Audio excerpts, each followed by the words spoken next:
Senator Sanders, thank you for doing this. It's really My nice pleasure. to be here at your gorgeous home in Burlington. I would have gone to Guam to meet with you there at the Guam caucuses. You've got Guam tomorrow, a bunch of states that look good for you coming up, West Virginia, Kentucky, We Oregon. think we got a shot in West Virginia, Kentucky, and Oregon, which are the next three states. And frankly, Rachel, I think who can predict? But I think we have a shot to win the majority of the primaries and caucuses remaining. Including California and New Jersey, all those tough ones on that last day? New Jersey is a hard one for us, but I think we have a good chance to win California, and that's something I very much want to do. We have a good organization there. We have a lot of support, and we're going to fight as hard as we can to win the largest state in this country. We heard today about the super PAC that supports your opponent, Secretary Clinton. They've just made a $91 million ad buy. But it's general election stuff. It's anti-Trump and pro-Clinton stuff. They're not advertising in any of the rest of the Democratic states. Well, we'll see what they do in California. That's what they say. We'll see what the reality is. We are going to spend a modest amount of money in West Virginia and in Kentucky on ads, and we'll see where we go from there. But our main focus will be on the ground, and we would like to win a majority of the remaining states. And by the way, if we do that, it is possible that we can end up having won half of the states in this country, some 25 states. Is it within reach for you to get a majority of pledged delegates? It is a steep climb uphill, and I will not be dishonest with you. We're going to have to win about 65% of the remaining votes. Is it possible? Yeah. It is a very hard fight, but we're going to wage that fight. Look, when I began this campaign a year ago, we were at 3% in the polls. We have come a long way, and we're going to fight for every last vote, and we're going to try to win the pledged delegate majority. And I know you've talked about this a lot, but I feel like I've got sort of two different answers in mind, and I'm not sure what your plan is now. If you don't have a pledged delegate majority on June 14th, which is D.C., is that a time when you would assess and potentially wrap up your campaign, make a decision about what you do with regard to Secretary Clinton, or would you not assess on that day and go to the convention? We're going into the convention. Look, even without a majority? Absolutely. Look, if we do not win the majority of pledged delegates, if we do not win the nomination, we will go into the convention with, who knows, 45, 48, 49% of the pledged delegates. Those are the real delegates that people voted for. And if that happens, we're going to wage a very vigorous fight at the convention for a progressive agenda, which says that the United States should join every other major country in guaranteeing health care to all people, paid family and medical leave to working families, raising the minimum wage to $15 an hour, being really vigorous in combating climate change, including a tax on carbon, making public colleges and universities tuition-free. That's the agenda that millions of people have supported. And if we end up with 48, 49% of the pledged votes, I think we can win those fights on the floor of the convention. In terms of getting that into the Democratic Party platform, I don't know what's in the Democratic Party platform now. And the reason I don't feel guilty about that is because I feel like the platform of the party is something that doesn't have a shelf life much beyond the convention. It doesn't feel like a binding The answer is yes and agreement. no. I mean, that's certainly true. No one thinks that a Democratic president is going to abide by every word in the Democratic platform. That's for sure. Yeah. But on the other hand, it does say something. It does reflect what the base of the Democratic Party believes should be the future of this country. And I intend to do everything that I can to make that the most progressive document that we possibly can. And I think, by the way, that is the document that the Democratic grassroots people really want to see. You wrote a letter to the DNC chair today, basically saying that you feel like you are being underrepresented in some key committees in terms of the way That's not what I feel. I mean, that is the objective fact. I think she selected 3 of our delegates, and I believe the total number is 60 there. What we want is a fair representation at the convention. We want our people to be in a position to help shape the document of the the platform of the Democratic Party. When we have 3 delegates and Clinton and the Democratic establishment have far, far more than that, that is simply unfair, and we don't accept that. And you're sort of the or else that went with this argument in your letter to the DNC chair basically said that if you aren't treated fairly, you will demand extensive and as many as necessary floor votes and a floor fight? We will use the rules of the Democratic convention to make certain that there is a vigorous debate on the important issues facing the American people. All we are asking for here is fairness, not to have the deck stacked against us. So far, the deck is outrageously stacked against us. So again, if I end up with 45 or 50% of the pledged delegates, we want 45 or 50% of people, our people, to be on the key committees. And I don't think that that's an unreasonable request. And the kind of fight that you're talking about, though, in that circumstance, is over who gets the nomination or is over who gets the platform? Well, if we don't have the votes to get the nomination, we're not going to get the nomination. That becomes then the platform fight. So again, if I end up with 45 or 50% of the pledged delegates, we want 45 or 50% of people, our people, to be on the key committees. And I don't think that that's an unreasonable request. And the kind of fight that you're talking about, though, in that circumstance, is over who gets the nomination or is over who gets the platform? Well, if we don't have the votes to get the nomination, we're not going to get the nomination. That becomes then the platform fight. Okay. But let me say this in terms of the nomination. We're going to try to get a majority of pledged delegates, and that's going to be a hard fight, but we're going to try to do that in the next 9 contests. But we're also going to appeal to superdelegates. What's not widely known is that well over 400 of the superdelegates who are supporting Clinton today came on board her campaign before I was even in the race, before the first vote was cast. And the point that I make to those superdelegates is, look, take a look at the polling, national polling and state-by-state polling. Bernie Sanders versus Trump, Hillary Clinton versus Trump. In virtually every instance, Bernie Sanders does better against Trump than does Hillary Clinton. And the reason for that is that we are reaching out and winning a lot of independent votes, not just Democrats. You're going to need independents to win the general election. I believe that I am the strongest candidate against Trump, and we're going to make that point to the superdelegates. A couple points on that. You have already articulated that you think that in the Democratic nominating contest, that there shouldn't be closed primaries, that independents should be able to vote in all of them. You talked about that very strongly around the New York issue, but across the board.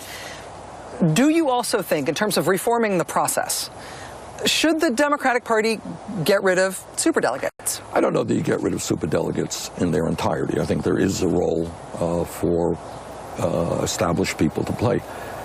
But as I mentioned a moment ago, it is absurd that you have 400 establishment Democrats on board Hillary Clinton's campaign before anybody else was in the race. That stacks the deck in a very, very unfair way for any establishment candidate and against the wishes of the people. So you don't want them to go away as an institution. Right. You just think that they should hold their fire in terms of. Well, that's one thing. I don't know. We're going to think it through. Yeah. There should be a role for superdelegates, but not the kind of role that exists right now. Today, they have much too much power, and it makes it very difficult for an insurgent campaign of the people to take on the establishment the way it is constructed right now.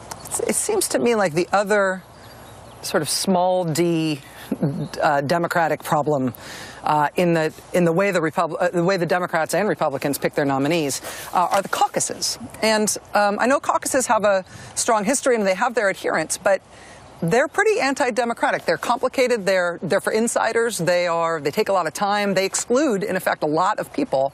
That said, you've done very, very well at caucuses. What's your view on them? The answer is yes and no.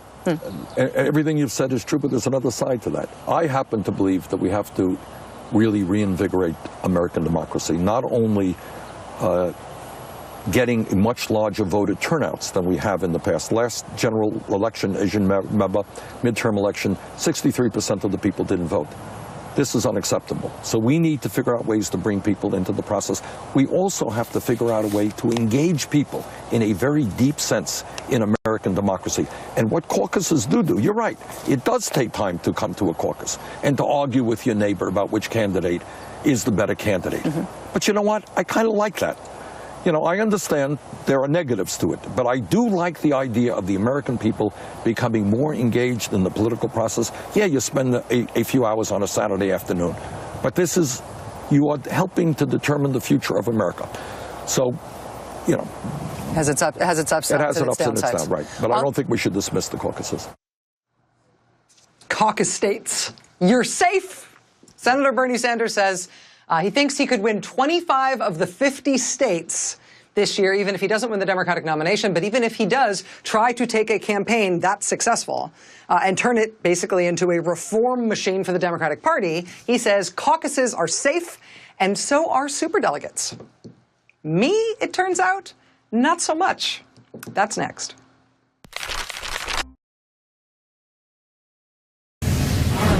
I was struck on the night of your Indiana win. You said that delegates are going to conclude that you're the candidate who can best defeat Donald Trump, who we now know will be the Republican nominee, because your campaign is generating the enthusiasm, the excitement, and the voter turnout needed to beat him.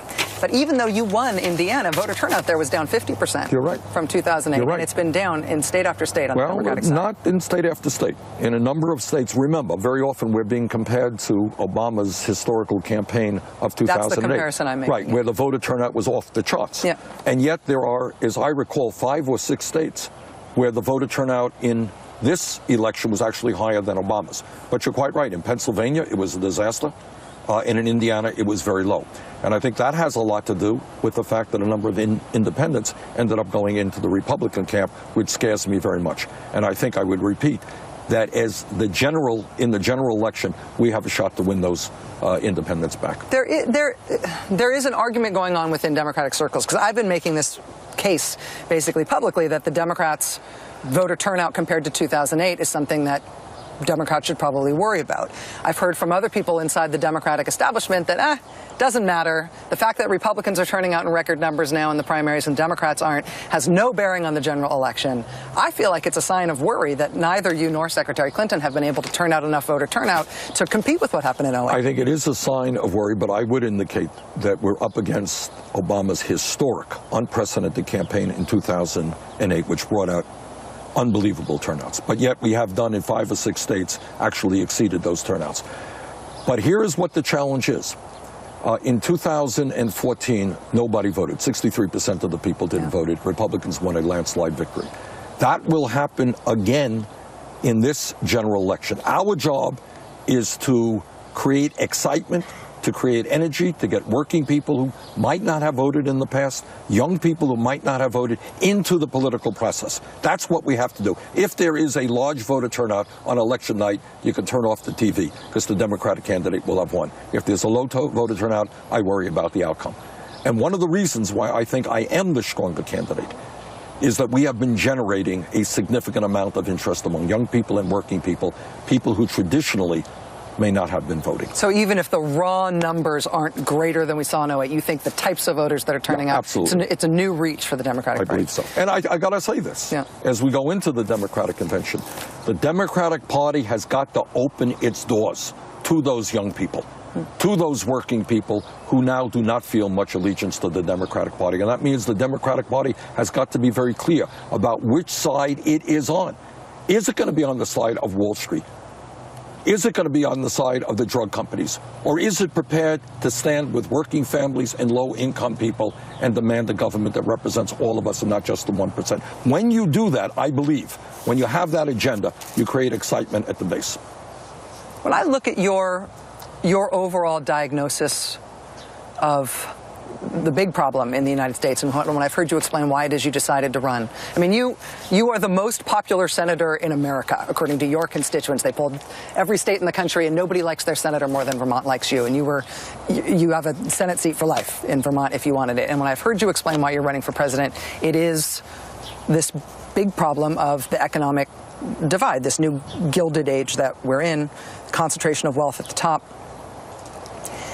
If your political revolution comes to fruition and you get to make the changes that you have talked about on trade, on taxes, on the banks, on minimum wage, on health care, everything, how long does that plan take to fix the problem as you see it?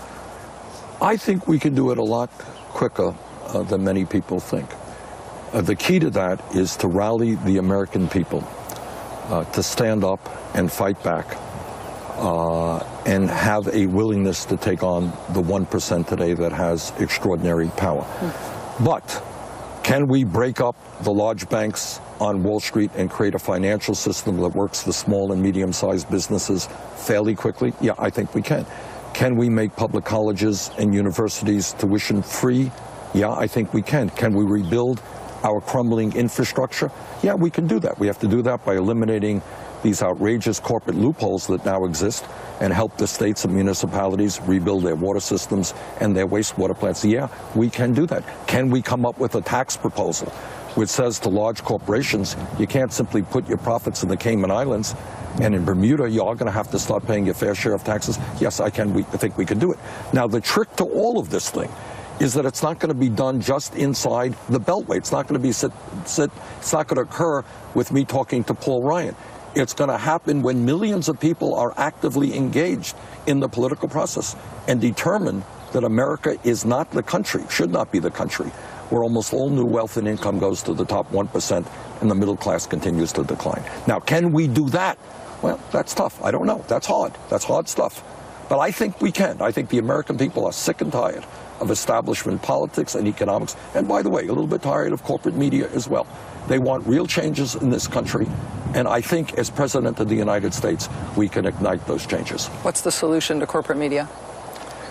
I think we have got to think about ways that the Democratic Party, for a start, starts funding the equivalent of Fox television.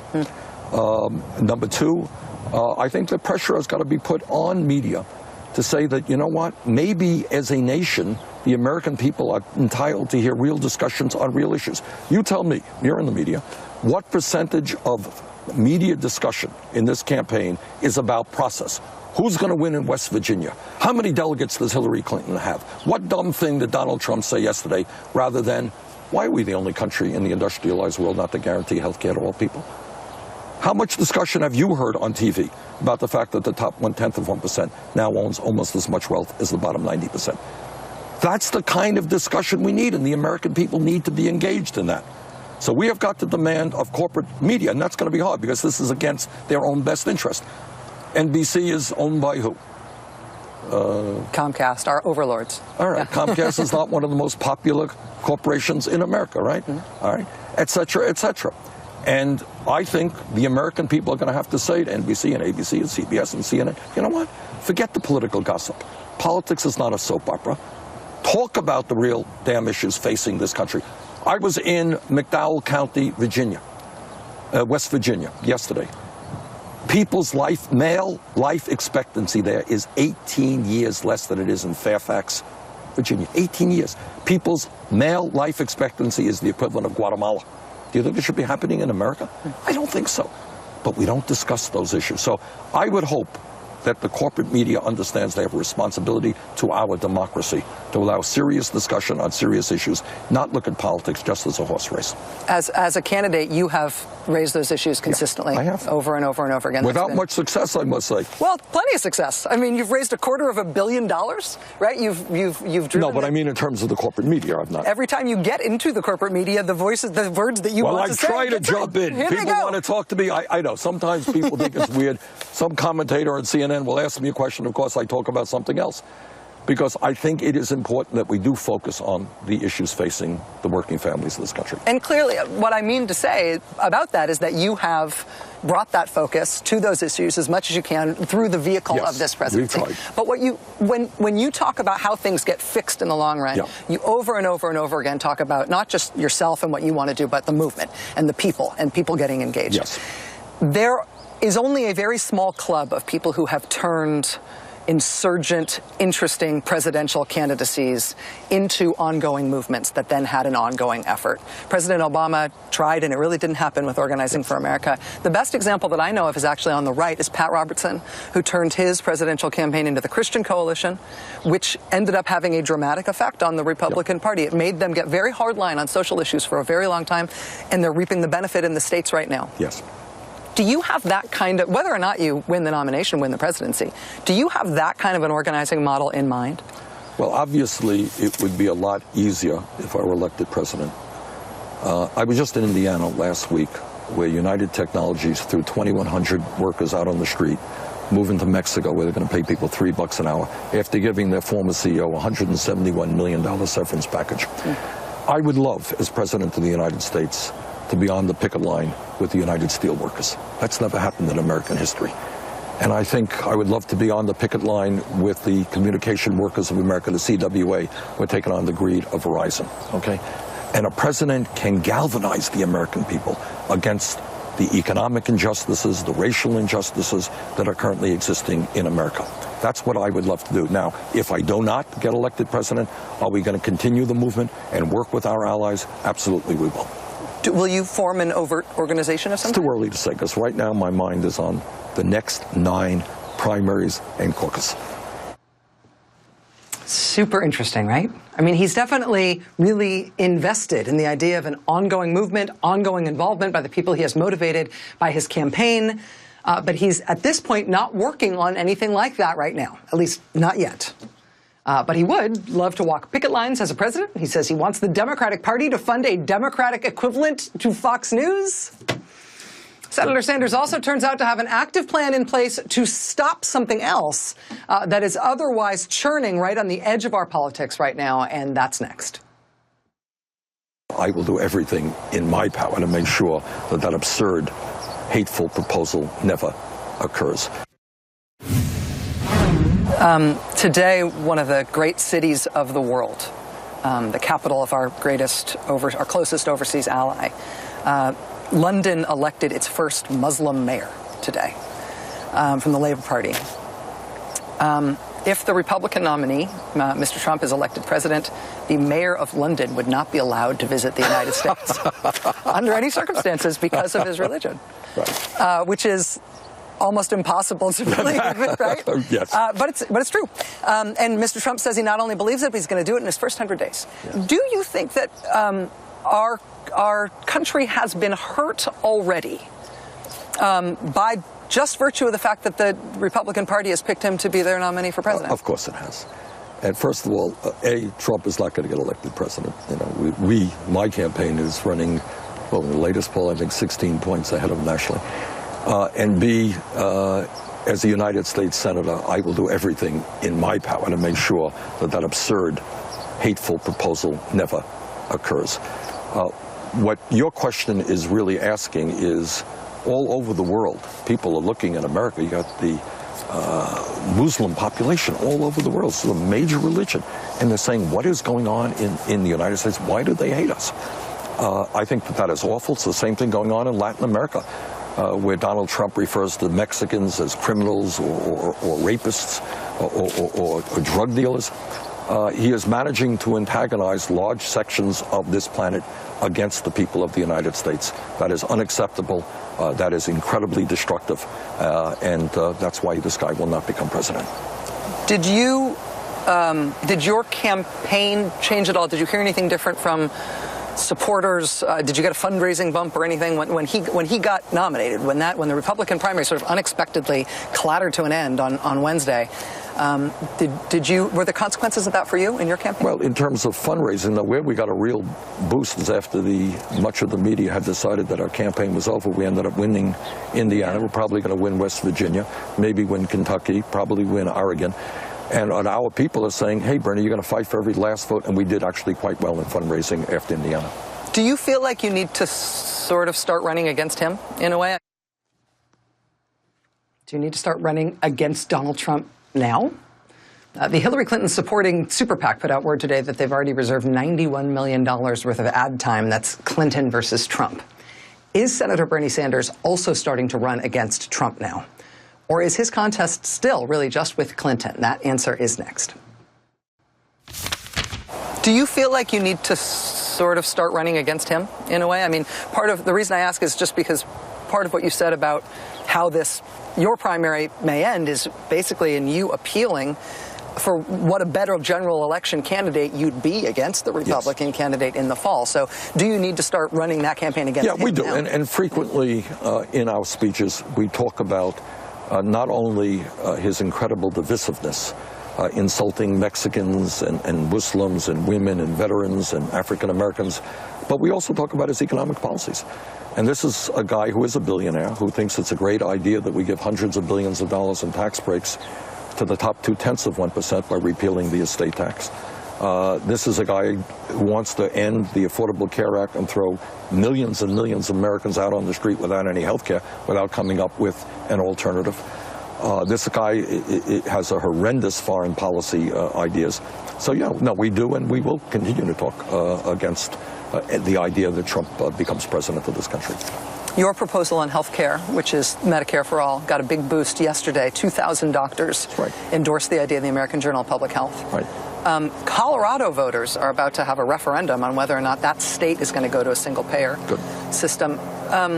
That was sort of ventured here in Vermont as well, but it didn't end up coming to pass. Do you feel like that may happen in the states, and that may be how we approach that as a country? Well, you know, that's what happened in Canada. You know that. Saskatchewan, against tremendous pressure from the medical establishment, went forward and passed a single-payer system. It worked so well that other provinces began to pick it up, and then it went forward nationally. So you're asking me, do I think if a major state, whether it's Colorado or California or whatever, goes forward and it works well, other states say, hey, you know, I got a brother over there in Colorado, he's getting the health care, great health care, and it's less expensive than the current system? Yeah, I think that is one possibility, absolutely. When I think about change coming that way, we've seen that happen a lot in things like the minimum wage and some other things too. That's right. When I think about change happening that way, and I imagine it happening over the course of the next decade, 15 years, I imagine people with Bernie Sanders tattoos underneath their suits secretly being behind a lot of efforts like that. You know, and you were mayor of Burlington for 8 years. You were then in the House. You were in the Senate. I would venture a guess that there were no Bernie Sanders tattoos until you ran for president. But now there really are. I wonder if that, if you think about your most ardent supporters, the people who for whom your candidacy has absolutely changed their life and their view fundamentally about their role in this country. What's your hope for them after this campaign? What do you want to see from them? Well, you know, I was just in McDowell, as I said, West Virginia, the poorest county in this country. We had a few hundred people out to a town meeting. It wasn't a rally. And you look at the eyes of the people there who so much want to see our country be more than it is right now. And we've had rallies, 25, 28,000 people, and it really makes me feel extraordinarily positive about the future of this country, looking into those eyes and seeing hope and a willingness to get involved in the struggle. So to answer your question, I think what we have done is make people realize that there is no rational reason why we have so much income and wealth inequality, such a high rate of childhood poverty, while we're behind the rest of the industrialized world on health care, paid family and medical leaves, why we are not doing more to combat climate change. And if this campaign has made those people realize that they can stand up and fight back and create a government that works for all of us, then I will have accomplished a great deal, and I'm very proud of that. On the issue of climate change, which you have put climate change not just on a top 10 list, you've put it at the top in terms of global challenges and what needs to be American priorities. Has President Obama been a disappointment to you on that issue, or do you think he's done everything he can? No, I don't think he has done. He's not been a disappointment, but I don't think he has done everything that he can. Look, we're taking on a Republican Party that has rejected science, where the vast majority of Republican congressmen and senators do not even accept the reality of climate change, let alone the need to do what has to be done to transform our energy system. The president obviously recognizes the reality and the dangers of climate change. He has tried. Has he done as much as he can in rallying the American people to demand that we transform our energy system? I think probably not. I think one of the areas, you know, when I was a young man, the issue of our time was civil rights. And that's where millions of young people became engaged. The issue of this moment, I think, is likely climate change, where the young people understand that we cannot allow the fossil fuel industry to continue to make very large profits at the expense of this planet for our kids and our grandchildren. And they are being mobilized. Do I think the president has used that energy on the part of young people quite as much as he should have? Probably not. When you were a young man, you said civil rights is the issue of your time. Did you have any heroes who were politicians? I mean, I'm thinking now about your followers today and how strong the movement is in support of you. Well, my political heroes was not a politician. Martin Luther King Jr. was an extraordinary leader because he not only had the incredible courage to take on racism, and lead the fight against segregation and for voting rights. He also understood that he had to take on the economic establishment and deal with income and wealth inequality. And remember, when he was assassinated, he was just, there wasn't a quote-unquote civil rights demonstration. He was working with some of the most exploited workers in Memphis, Tennessee, the sanitation workers, and also was organizing a Poor People's March for African Americans and Latinos and poor whites, etc. So I have an enormous respect for Dr. King. Also, you know, for Eugene Debs, who was the great Socialist Party leader in the early part of the 20th century. And also for Franklin Delano Roosevelt. Roosevelt came in and defied his own class. He was from the upper class. And he transformed what American government should be in terms of protecting the interest of working families. He revolutionized the role of government, and he had the courage to stand up to what he called the economic royalists, I call the billionaire class today, and look them in the eye and say, you know what, you hate me, and that's fine. I accept your hatred. I accept it with pride, because I'm going to stand with working families. So FDR was a hero as well. Democratic Party may be about to get a windfall. You just said with confidence that Donald Trump will not become president. And I can't see the future, but certainly all the political models say that he's not a great top of the ticket for them, at least looking from here. Right. If that's true, that will likely have down ballot consequences in the Senate, maybe even the possibility of flipping the House, depending on if it's a wave election or not. It'll certainly have consequences in states across the country. Governor's races too, yeah. Yeah. And so that's going to be a little bit of a windfall for the Democratic Party if that happens. And it may be a short-lived windfall if it's just because of something happening on the other side and it's not about a fundamental transformation of the Democratic Party like you're talking about. But if there is a windfall where the Democratic Party basically has a couple of years with room to run in terms of policy, what should be at the top of their to-do list that they can get done with control of the government, which even if it doesn't last for long? I was mayor of this city. And 2 years after I was elected, we came close to doubling the voter turnout because we initiated policies that impacted the lives of working people and low-income people. And they looked around them and said, you know what? Actually, government can do something for me. And Bernie is actually improving my life and the life of my kids. That's what the Democratic Party has got to do. So what do? For a start, you fight for and you succeed in raising the minimum wage to $15 an hour in 50 states in this country. And you can have millions of workers who today are making $9, $10, $11 an hour and saying, Democratic Party, thank you. You've made it a little bit easier for me to raise my kids to live with dignity. Okay? You change these disastrous trade policies and you tell corporate America, you know what? You're going to invest in the United States of America and not just pay people in Mexico $3 an hour. And we start creating decent paying jobs. You rebuild our crumbling infrastructure. Nobody argues that our roads and our bridges and our water systems, Flint, Michigan, may be the worst, but it is not the only city. Put millions of people to work. Deal with criminal justice. Rachel, these are not far-flung ideas that will take decades to implement. We can do it if we have the guts to do it, if we have the guts to mobilize the American people to stand up and fight with us for those changes. Everything that I am saying is supported by the American people. Let's mobilize those people. Don't worry about hustling campaign contributions from Wall Street or from the fossil fuel industry. Forget about that. Speak to the needs of the American people. Mobilize them. We can transform America. And you know what? They will reward the Democrats by voting for them in the future. I told you there was a lot of news in this interview. So far, Senator Sanders has laid out his to-do list for states that may turn blue this election because Donald Trump's at the top of the Republican ticket. He says he thinks he's going to win 25 states. He said if he doesn't get the majority of votes for the nomination, he's going to take his campaign to the convention, not to try to finagle a nomination there in a floor fight, but to try to improve the party platform in a floor fight. He's pledged that as a senator, he will personally block any effort by a President Trump to implement his Muslim ban. He said he's not working on a post-campaign organization for his supporters, but he kind of seemed to like the idea. He also said the Democratic Party should fund a Democratic equivalent to Fox News. But what he's about to say next, what he's about to pledge for the fall campaign in this last segment of the interview that's coming up right next, this thing is about to go off like a rocket in Democratic circles. That's next. That's last. Stay with us. I have one last question for you, and we've talked about this concept before, but I just sort of want to know where your head is on it right now, heading into these last primaries. People who like both you and Hillary Clinton and who want the Democratic Party to win and beat Donald Trump in November, are worried that the two of you will not be pulling in the same direction on behalf of that November goal, that this primary is too hard, that your messages have grown to a point where they're too different.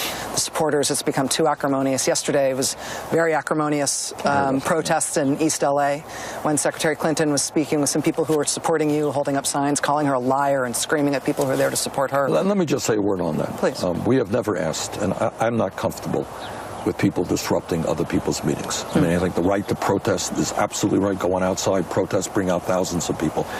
Not my style to see people disrupting other people's meetings. I've had meetings disrupted. I don't like it. If they're not disrupting inside, do you want your supporters protesting outside Hillary Clinton? I don't want it. We had nothing to do with that. I mean, that's what people, we have millions of supporters and people all over the country do their thing. If people want to protest outside, absolutely, that's their right to do that. But you're not encouraging it or discouraging it? We're not encouraging people to disrupt meetings. That we certainly are not doing. I'm not a great fan of that. So let me just be clear, though. In terms of people turning up and protesting outside and not disrupting. Absolutely. If they want to do that, that is absolutely appropriate. Absolutely. Why not? That's what, freedom of speech is about. Freedom of dissent is about. People standing outside by the hundreds, by the thousands, saying, look, we disagree. I think it's exactly appropriate. When I see people standing outside a Hillary Clinton event, though, holding Feel the Burn signs, and the people next to them holding signs that say, liar, liar, liar, and Hillary Clinton for prison 2016, that is what leads to these concerns that you and Hillary Clinton, worthy as you each may be in each of your messages, won't be pulling in the same direction for the same purpose in November. Let me just say this. Donald Trump represents a whole lot that I passionately hate.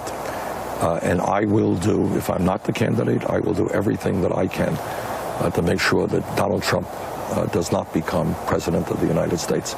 I think he would be a disaster for this country in so many ways that it's just almost unthinkable that a man like that could become president. So I will, if we do not win the nomination, do everything that I can to make sure that he does not become president. Senator, it's really nice of you to make time, especially on such a beautiful day in such a beautiful place. Thank you for visiting us. We'll get out of your hair. Okay. Thanks. Okay. Thank you. Senator Bernie Sanders today pledging to do everything in his power to stop Donald Trump from ever becoming president. Also wanting his supporters to know that he doesn't want them disrupting other candidate events, but protesting outside? Not discouraging that at all. It's just the inside. Senator Bernie Sanders, Guam tomorrow, West Virginia Tuesday, Philadelphia at the end of the road. That does it for us tonight. We will see you again Monday. Now it's time for a special